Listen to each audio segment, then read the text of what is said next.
عزیز طلبا، یہ راستہ جس پر آپ چل رہے ہیں یہ معمولی راستہ نہیں ہے، کم درجے کا بھی راستہ نہیں ہے۔ یہ سفر دنیا کے تعلیمی سفر میں سب سے مبارک سفر ہے، کیونکہ اس سفر کا رشتہ براہ راست اللہ رب العزت کے کلام پاک سے اور نبی اکرم صلی اللہ علیہ وسلم کی تعلیمات سے اس طور پر جڑا ہوا ہے کہ اسی کو سمجھنے، سمجھانے، پڑھنے، پڑھانے، ہضم کرنے اور اتارنے، زندگی میں اپنے لانے کی کوشش کی جاتی ہے۔ قرآن پاک کو سمجھنا، حدیثوں کو سمجھنا، اسلامی فقہ کو سمجھنا اور اس سے متعلق جتنے مباحث اور موضوعات ہیں ان کو حاصل کرنا اور اس میں مہارت پیدا کرنا، یہ تعلیمی میدان کے اندر سب سے زیادہ بابرکت، محترم، مقدس اور اجر و ثواب دلانے والا عمل ہے۔ تعلیم بہت ساری ہوتی ہے اور ہر تعلیم میں انسان کو آگے بڑھنا چاہیے جس کا موقع اس کو مل رہا ہو، لیکن وہ تعلیم جو انسان کو دنیا میں امامت دلاتی ہے، وہ تعلیم جو انسان کو منصب جانشینی نبوت کی عطا کرتی ہے، وہ تعلیم آپ حاصل کر رہے ہیں۔ سب سے پہلی بات جو آپ کے دل میں بیٹھ جانی چاہیے وہ خود اعتمادی اور اس تعلیم کے تئیں آپ کے اندر بہت زیادہ احساس عظمت کا، بلندی کا اور نیک بختی کا ہونا چاہیے۔ جس تعلیم سے آپ جڑے ہوئے ہیں یہ تعلیم بڑی عزت والی اور عزت دلانے والی ہے۔ اس کے اندر عزت ہے کیونکہ یہ اس کے ساتھ منسوب ہے جو عزیز ہے، اور یہ عزت دلانے والی ہے اس کو جو اس کو حاصل کرتا ہے۔ اسی لیے اللہ کے نبی صلی اللہ علیہ وسلم نے ارشاد فرمایا، قرآن پاک اللہ کی وہ کتاب ہے کہ جس کے ذریعے اللہ قوموں کو اٹھاتا بھی ہے اور گراتا بھی ہے۔ جو قومیں اس قرآن کو تھام لیتی ہیں، قرآن سے وابستہ ہو جاتی ہیں، اس کے خطوط میں اپنی زندگی کے رنگ بھرتی ہیں، تو پھر ان کو عروج حاصل ہوتا ہے، ترقیاں ملتی ہیں، کامیابیاں ان کے قدم چومتی ہیں، اور جو قرآن سے روگردانی کرتے ہیں ان کو پس پش ڈال دیتے ہیں اور ان سے لاپرواہی برتتے ہیں، تو یہی قرآن ان کو منہ کے بل گراتا ہے اور انہیں ذلیل و رسوا کر دیتا ہے۔ قرآن پاک سے آپ کی وابستگی، اس وابستگی کو سمجھیے، اس رشتے کو سمجھیے اور اس رشتے کی عظمت کا احساس کرنے کے بعد اس کی لاج رکھیے، اس کی قدر کریے، اس کا احساس اپنے دل میں بٹھائیے کہ میں جس سفر پر ہوں وہ سفر بڑا مبارک ہے۔ اگر آپ اللہ قدر فرمائے حج کے سفر پر نکل رہے ہو، آپ نے تیاری کی ہو، احرام باندھ لیا ہو، اپنے گھر والوں سے ملاقاتیں کر کے آپ سفر پر روانہ ہو گئے ہو، آپ کس ارادے کے ساتھ، کس جذبے کے ساتھ، کس احساس کے ساتھ اس سفر کو پورا کریں گے؟ آپ کے اندر بڑی امنگیں انگڑائیاں لے رہی ہوگی، اللہ کے گھر اور کعبے کے دیدار کی طلب آپ کے اندر جھاگ رہی ہوگی، اللہ کے حضور میں اپنے ناز و نیاز کی باتیں کرنے کا آپ کے اندر احساس اور خیال ہوگا، اللہ کے سامنے اپنے آپ کو نچھاور کر دینے کا جذبہ ہوگا، دل کی الگ کیفیت ہوگی اور آپ کے اندر بہت الگ سا احساس جاگ رہا ہوگا۔ اس سے کئی درجے بڑھ کر آپ کے اندر اس سفر میں احساس جاگنا چاہیے کہ میں اللہ کی خلافت، نبوت کی جانشینی اور دنیا کی امامت کے سفر پر نکلا ہوں۔ اس سفر میں اللہ رب العزت کی طرف سے مجھے وہ تمغہ عطا کیا جائے گا کہ جس کے ذریعے سے میں پوری دنیا کا قطب بنوں گا، پوری دنیا کا ایسا پیرامیٹر بنوں گا کہ بتا سکوں کہ صحیح راستہ کیا ہے، غلط راستہ کیا ہے، دنیا کدھر چل رہی ہے، کیا حق ہے، کیا باطل ہے، کیا سچ ہے، کیا جھوٹ ہے، کدھر کامیابی ہے، کدھر ناکامی ہے۔ مجھے آنکھیں مل گئی ہیں، مجھے روشنی مل گئی ہے، مجھے راستہ دکھ گیا ہے۔ دنیا اندھیروں میں اور گھٹاٹوں اندھیروں میں بھٹک رہی ہے، میرے پاس روشنی ہے، میرے پاس وہ ٹارچ ہے کہ جس کے جلانے سے میں اندھیرے میں اجالا کر سکتا ہوں، میں دنیا کو روشنی دکھا سکتا ہوں، میں کامیابی کا سفر دوسروں کو کرا سکتا ہوں۔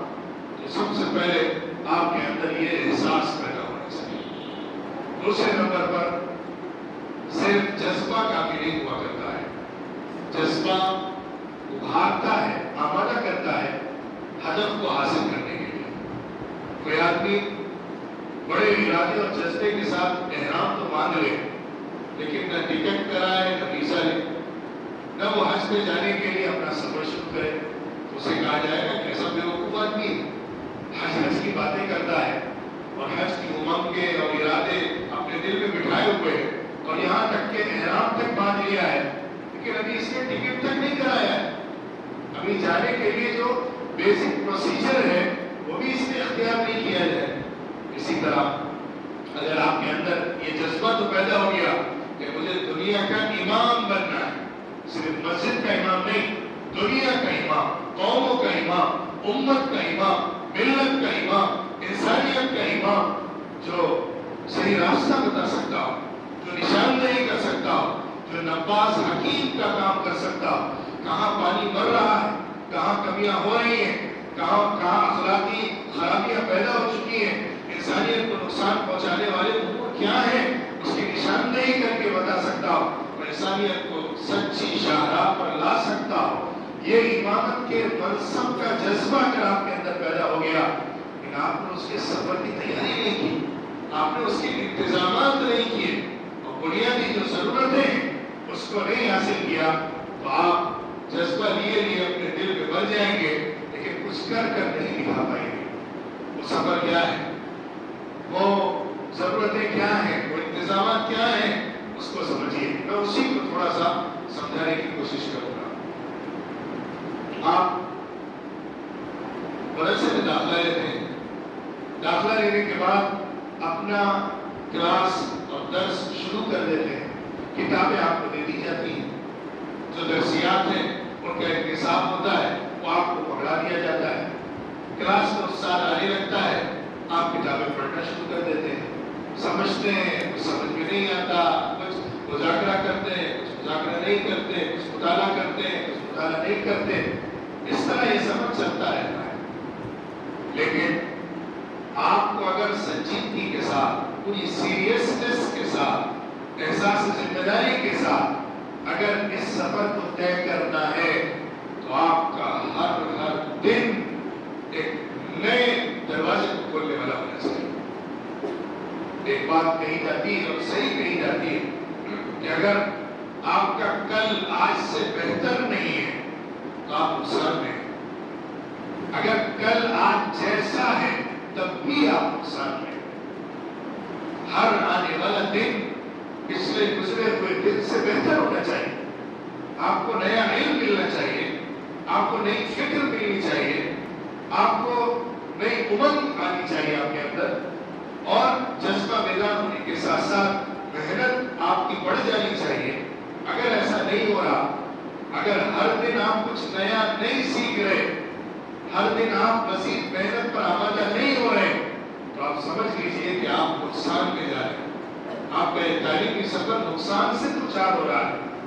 ہر دن آپ کو پچھلے دن سے بہتر بنانا ہے. وہ کیسے ہوگا؟ آپ کو مطالعہ کرنا ہے، درسیات پر محنت کرنا ہے، اور جو موضوعات آپ کو دیے گئے ہیں آپ کی تعلیم کے لیے، اس میں آپ کو گہرائی تک پہنچنے کی کوشش کرنا ہے. اور یہ سفر بہت سیدھا سادہ اور آسان نہیں ہے. محنت کا سفر ہے، لگن کا سفر ہے، بڑی قربانیوں کا سفر ہے. وہ علم جو بغیر قربانی کے حاصل ہو جائے ناقدری کا شکار ہو جاتا ہے. جس علم میں قربانی ہوتی ہے، جذبہ ہوتا ہے، لگن ہوتی ہے، محنت ہوتی ہے، رات کو جگ جگ کر مطالعے ہوتے ہیں، اور انسان اپنی صلاحیتوں کو ابھارنے کے لیے ہر اسٹیج پر کھڑا ہوتا ہے اور لڑکتا ہے، گرتا ہے، تھمتا ہے، ٹھہرتا ہے، کبھی قدم ڈگمگاتے ہیں، کبھی آگے بڑھتا ہے، کبھی پیچھے ہٹتا ہے. یہ تمام جدوجہد، کوشش، مسلسل محنت انسان کو اس کامیابی تک لے کر جاتی ہے جہاں پہ کل وہ خود اپنے کو دیکھنا چاہتا ہے اور اس کے محبین اس کو دیکھنا چاہتے ہیں. مطالعے پر محنت ہونی چاہیے. آپ جو سبق پڑھ رہے ہیں، جو درسیات آپ پڑھ رہے ہیں، اس کا مطالعہ کیا جائے، اس کو اچھی طرح سمجھا جائے. اور سمجھنے کے بعد اس کو سمجھانے کی بھی صلاحیت پیدا کی جائے. یہ تینوں باتیں ہیں. سبق سے پہلے سبق کو یا اس کے حدود کو کم سے کم اپنے ذہن میں لایا جائے. جو سبق ہونے والا ہے اس کے اندر بنیادی بات کیا ہے, اس کے اندر اصل موضوع کیا ہے, کون سی اہم باتیں اس میں آنے والی ہیں, یہ آپ کو معلوم ہو جانا چاہیے. کہ جب سبق ہو رہا ہو کلاس کے اندر استاد پڑھا رہا ہو تو پوری توجہ کے ساتھ آپ اس کے اندر جو کچھ آپ نے حدود بنائے تھے آپ رنگ بھرنا شروع کر دیں. تمام باتوں کو گہرائی کے ساتھ سمجھنے لگے.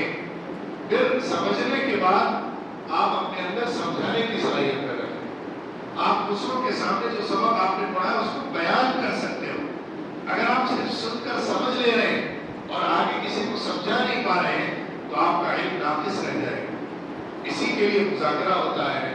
بعد میں اگر آپ کو اپنے ساتھیوں میں کوئی ایسا نہیں مل رہا کہ جس کے ساتھ بیٹھ کر آپ مذاکرہ کریں تو آپ تنہا بیٹھ کر دیوار سے مذاکرہ کر لیجیے. آپ اپنا سبق سنائیے, اس کو سمجھائیے, اس کو بتائیے. بعض نحو کے اور دیگر فنون کے علماء کے بارے میں آتا ہے کہ وہ کبھی کبھی اپنا سبق یاد کرنے کے لیے بکری کو پکڑ لیا کرتے تھے. اس کا کان پکڑ کر اس کو پورا سبق سناتے تھے اور چھوڑتے تھے اور کہتے تھے تجھے سمجھ میں آیا, کہتے تھے میں, وہ کہتے تھے نہیں سمجھ میں آیا, پھر پکڑتے تھے, پھر سناتے تھے, یہاں تک کہ سناتے سناتے ان کا سبق خود اصغر ہو جائے کرتا. تو آپ لینے کے ساتھ ساتھ دینے کی صلاحیت بھی اپنے اندر پیدا کریں. اور یہ کب ہوگا کہ جب آپ سبق کو لیں گے بھی اور دیتے بھی رہیں گے. درسیات کے اندر محنت زیادہ ہونی چاہیے.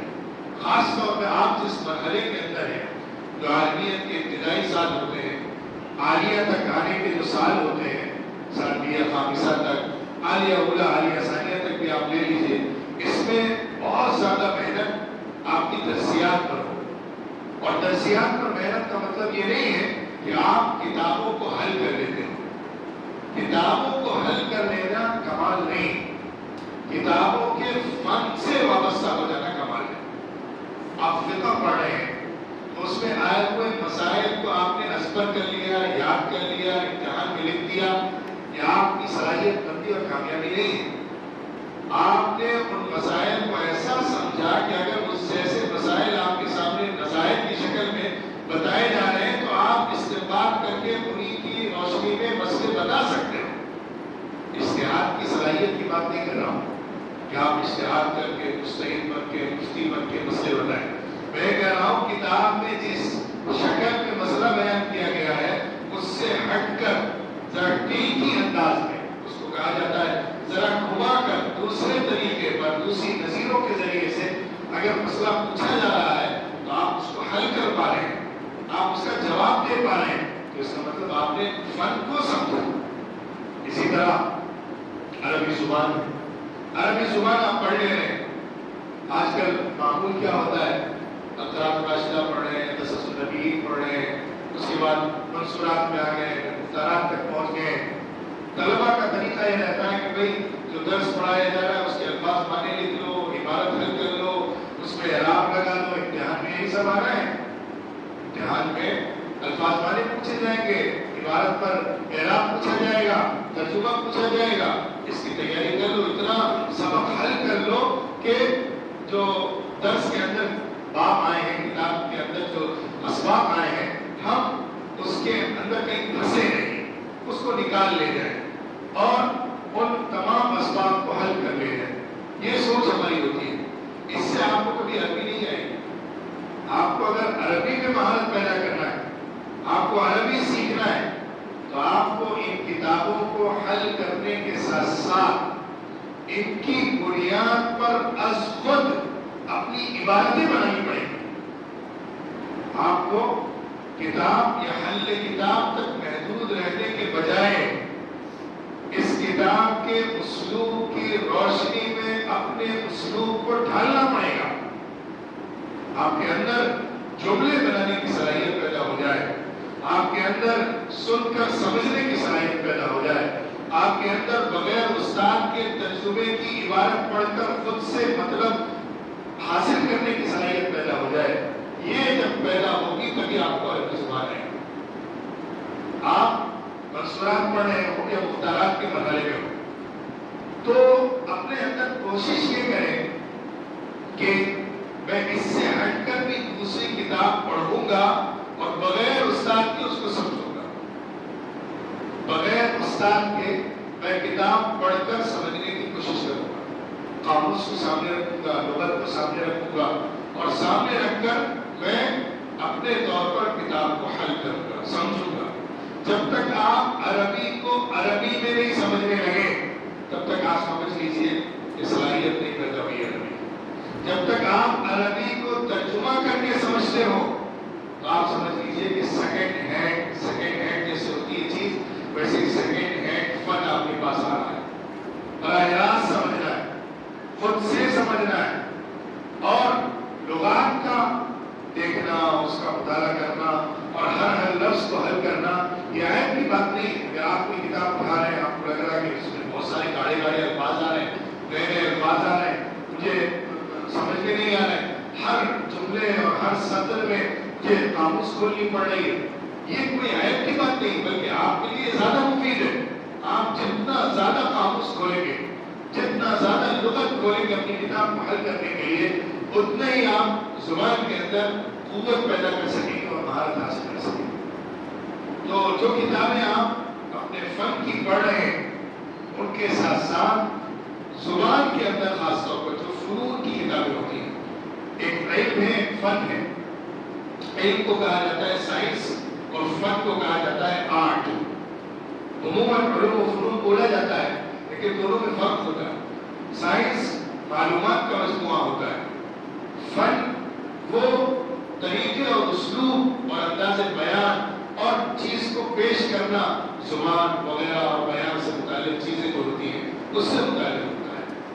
تو آپ جو علوم پڑھ رہے ہیں, قرآن, حدیث, فقہ, اور جو آپ فنون پڑھ رہے ہیں, عربی زبان, انگریزی زبان, اردو زبان, ان تمام کے اندر آپ مہارت پیدا کریں.